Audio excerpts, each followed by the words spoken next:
Hey everyone, in this video I want to introduce you to Decentraland's brand new Creator Hub. So this should be the go-to tool for anyone who wants to create content in Decentraland and is already the best place for creating scenes, as it combines all of the ease of use of no-code creation with also the possibility to use code if you want and create some things that are a lot more powerful and customized.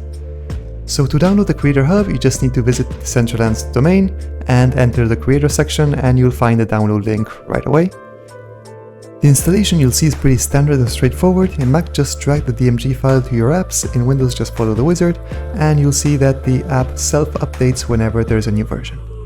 Once I open the app, you'll see that there's a section for all of my scenes. Here I can create new scenes or open my existing ones. There's a little section for learning. Here there's links to documentation, to video tutorials, to examples, etc. So if I come here, I can open any of my existing scenes. I can also create a new one and use any of the current templates. I can also import scenes if I have any scenes in my folders, my machines, or if I was using the web editor for my scenes, I can also download them and then import them through here, so I can now access them through the editor. So let's open one of my example scenes that I already have ready. So here in the editor, I can move around using AWSD. I can also click and drag the mouse to look around.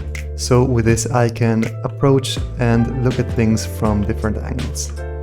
And much like the older versions of our web editor, you can have whole collections of assets that can be dragged into my scene. For example, I can drag in this table, and this asset will be added to my scene. Once I added an item to my scene, I can now move it around freely. I can also select and move any other items I want.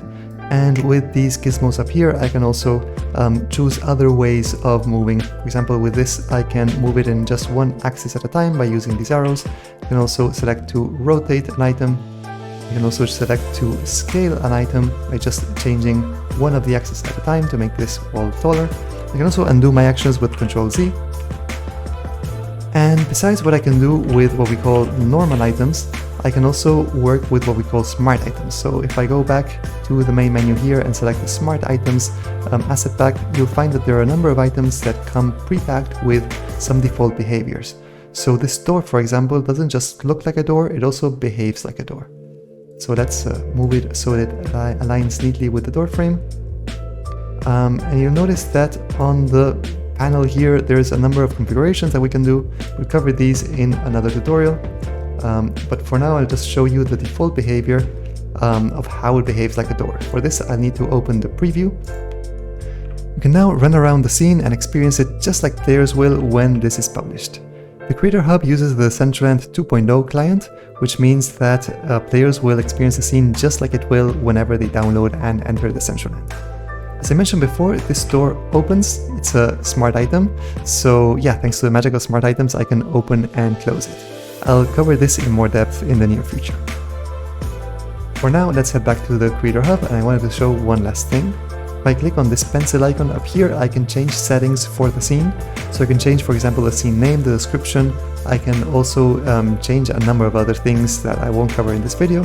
For now, let's cover that I can also change the scene layout.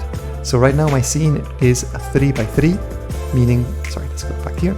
Meaning that the scene has 3 parcels by 3 parcels. You can change that number and, for example, go for 3x4. I've noticed that the scene is bigger. You can also comment out some parcels if I want to have a different shape that is not necessarily a rectangle. This is especially useful when publishing to Genesis City if you own, several parcels that don't necessarily are shaped like a cube. So let's now head to publish, and you'll see that I have 2 options. I can now either publish to land, which means publishing to Genesis City, 2 parcels of land, or I can also publish to worlds if I own a Decentraland name or have access to a Decentraland name or own an ENS domain. So here I can see that I can pick either a name or an ENS domain, and if I select names, these are all of the names I own or have access to. I can just pick one and publish. So that's all I wanted to share with you for this quick introduction. I will then create other videos that cover more of these features in more depth. But for now, I hope that you found this video useful and that you have fun playing around with the Creator Hub. Thanks for watching and happy building.